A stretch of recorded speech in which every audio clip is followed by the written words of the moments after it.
watching your previous videos, you talked a lot about your circle of competence, and I realized that I didn't know what my circle of competence was. So, how would you recommend we either discover that or develop Um,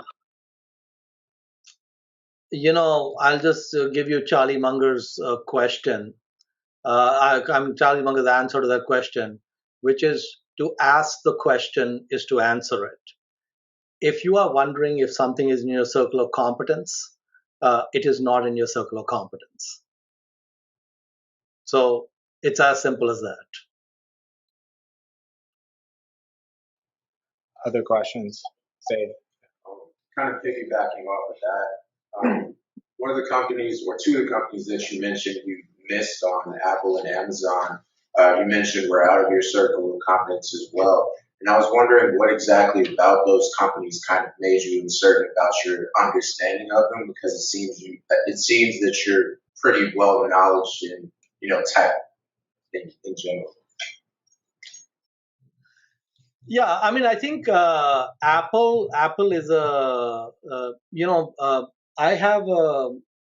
have a very good friend of mine who's a venture capitalist in Silicon Valley, and right after the first iPhone came out, uh, he called me and we had a long conversation, and he's an investor in my fund, and he told me that I needed to buy Apple in Pabrai funds. This was, I think, in 2007, um, and he told me and tried to explain to me the App Store and what that meant, and kind of where this was going with the App Store and the ecosystem. And he also tried to explain to me. Actually, it was one of the most eloquent discussions I had with anyone about why to invest in Apple.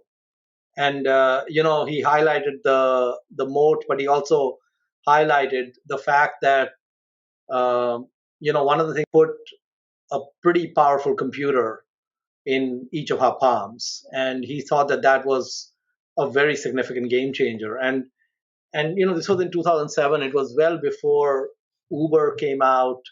It was well before a lot of other companies came out. And a lot of these companies could not exist if the iPhone did not exist. I mean, you just wouldn't have Uber if you didn't have an iPhone. It's just not possible to do it without a smartphone. And so it basically became the infrastructure on which everything got built. But uh,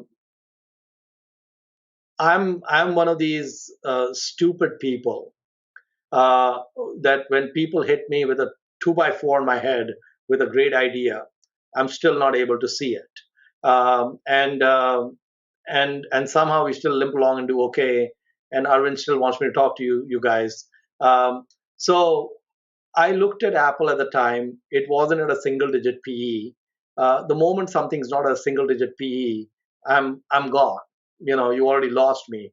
The moment you get to something at 11 times earnings or something, uh, I'm lost. So clearly, um, I did not appreciate. I mean, I understood what he was saying, but I didn't want to pay up. I wanted a lot cheaper price to get a business like that. But even then, I've always been skeptical. And even today, if you look at Apple today, forget 2007. Let's look at 2016. So Apple trades at a pretty modest multiple. If you look at their earnings stream versus the market cap, it's very different from Amazon and Facebook. I mean, it actually produces massive earnings, and it's trading at less than, after you take out the cash, I don't know, I think less than 12 or 13 times earnings. I think Arvind may have the exact number.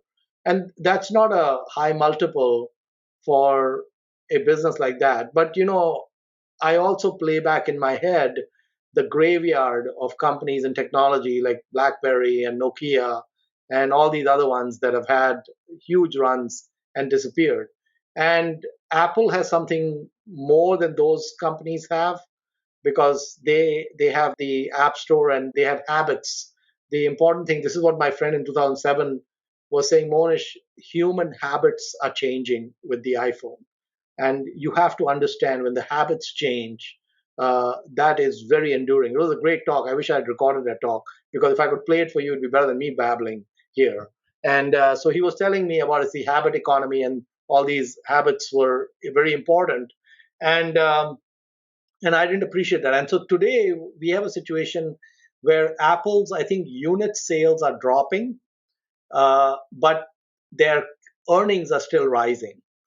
And because the ecosystem just gets larger, there's over 1 billion devices which have apps on them.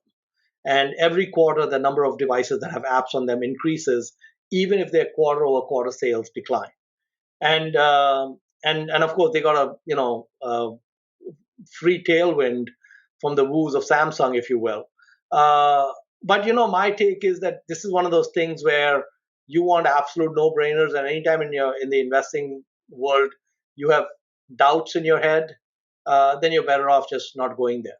So, for example, for me, drilling into the shipping company half off is a lot more tangible uh, to get comfort than I could get with Apple at 12 times earnings today.